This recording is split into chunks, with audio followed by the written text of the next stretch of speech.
I think his task will be to develop an overall strategy for America in this period when really a new world order can be created. It's a great opportunity. It isn't just a crisis. In June of 2006, our team traveled to Ottawa, Canada, to gather intelligence on the shadow government's agenda for the coming years. I think that's the Queen. Investigative journalist and best-selling author Daniel Estulin had been tracking the Bilderberg Group for more than 16 years. His moles inside Bilderberg informed him that the elite were planning to first run the price of gas up to $150 a barrel, unimaginable in 2006. He also reported that after suckering the middle class back into the stock market, the group was going to implode the subprime mortgage market and destroy public confidence. Well, one of the things that we're getting from this afternoon's conference, this morning conference was about the energy crisis, the price of oil. The afternoon conference, which started about 4 o'clock, 4:30, they were talking about one of the American delegates. I wasn't told who exactly it was talking about the concern that the American citizens have had with the housing prices going down. So they're not investing that money. So what they needed to do is they needed to create the illusion that everything is going well. So what they're going to do over the next year and a half is to bring the market back up to 1998, 1999 levels. They're going to get all the suckers to invest whatever little money they have left over, and that's when they're going to make the economy bottom drop out. They need to destroy the economy because as we're running out of oil, when people don't travel, at least that's what they're saying, when people don't travel, when people don't have money, they don't travel, they don't spend any money, which means you don't waste a lot of oil and natural gas. That's the afternoon. So how does this source, just ballpark, so you have the sources of... Well, actually, there are two people who are members of the Bilderberg Club. It's actual members. They're members of the Bilderberg Club who for years and years and years have been going and participating in all the conversations. They've always been dead on, always. And last year they said the oil prices are going to go up to 150. At the time it was 39, went up to 76, basically doubled. If it doubles again, it's going to be back to where these people say. They attack Iran, it will at 150. Year after year, Estulin and other reporters like Jim Tucker are able to report on future events with stunning accuracy, all because they know the agenda of the Bilderberg Group. The Bilderberg Group sits at the top of the world power structure. 125 of the richest and most influential individuals on the globe make up its membership. From Istanbul, Turkey to Chantilly, Virginia, we have tracked the elusive Bilderberg Group. Bilderberg always insist on a media blackout. By June of 2008, we had already figured out that Barack Obama was the elite's puppet of choice. The national media claimed that during the weekend the Bilderberg Group was scheduled to meet, that Obama had speaking engagements set for Chicago and the Midwest. We knew better. In a classic bait and switch, the Obama campaign told the press corps to get on Obama's campaign plane and that Obama would join them on the flight to Chicago. Campaign staff then slammed the door shut.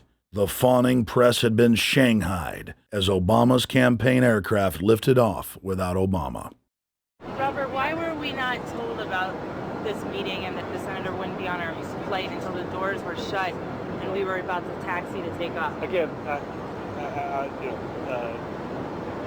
we had a desire, Senator Obama had a desire to do some meetings. Others had a desire to meet with him tonight in a private way, and that's what we're doing. We set up these meetings. They're being done tonight. Again, Is there more than one meeting? Is there more than one person with whom you... I'm not going to get into all the details of the meetings. I don't know that I've got a ton more different answers for all of your questions. Obama wasn't going to Chicago. He had a meeting to attend, a secret meeting. Initially, it was believed that the secret meeting took place at Clinton's Washington, D.C. home. Obama's spokesman denied that, but won't confirm where the former rivals met. He also declined to comment on their topics of discussion. For a day and a half, the mainstream media engaged in a wild goose chase, trying to find out where Hillary and Obama had gone. 3 cover stories later, the corporate press had to admit they had no idea where the 2 candidates had gone. And to this day, Clinton and Obama aren't talking. Plenty of sources knew about this meeting, told us and others that it was at Hillary Clinton's house, but clearly it wasn't. In 2008, the trail led us to the Westfields Marriott Hotel, right outside Washington, D.C. We just flew into Washington, D.C. We're driving to the Westfields Marriott. Tomorrow, the hotel's closed throughout the week, into the weekend for the Bilderberg Group meeting. But we're going to check in the night before. They're going to kick us out tomorrow. So we're going directly into the belly of the beast. The hotel will be filled with at least 5 spy agencies: CIA, Defense Intelligence, Mossad, European Union security. We checked into the Westfields Marriott 48 hours before hotel guests were scheduled to be thrown out ahead of the annual meeting. The building was nestled in the heart of the military-industrial complex, with the National Reconnaissance Office and Raytheon just a stone's throw away.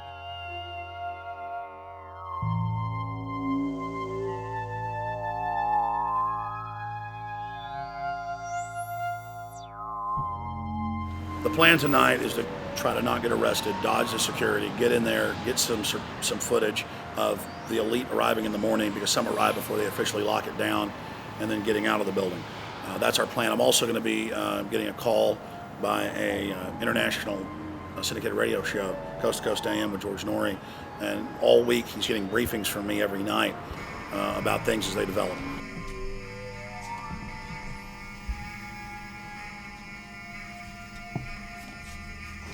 George, we're sitting here in the room. As the phone rings with your producer, Tom Danheiser, to put me on, the fire alarm goes off. So everybody is exiting the building. I know this is a setup. They timed it exactly when this happened. Open the door. I want them to hear the fire alarm. Open the door. I want people to hear this live to the 16 million people listening.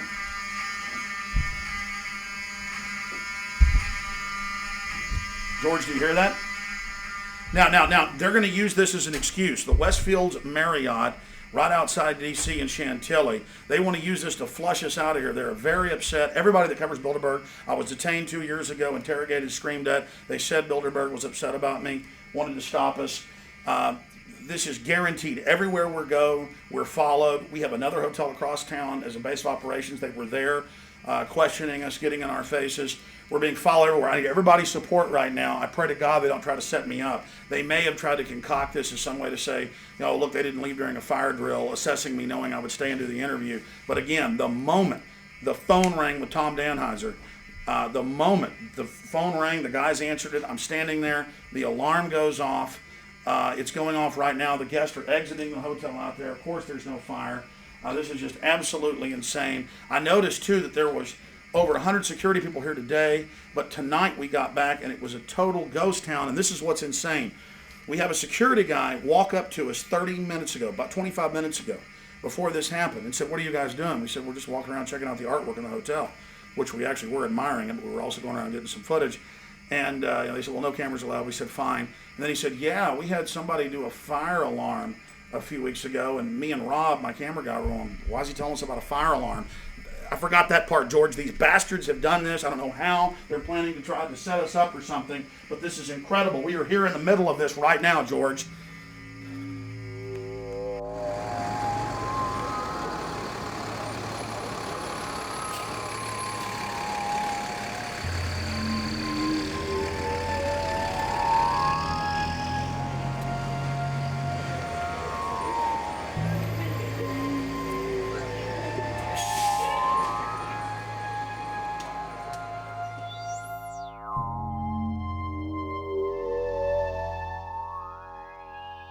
There you go. Stay there. Keep it locked.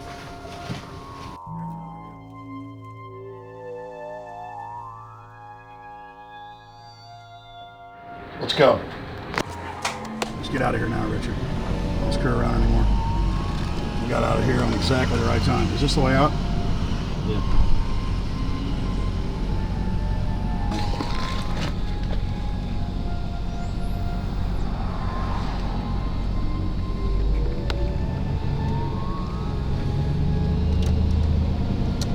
Car right behind us.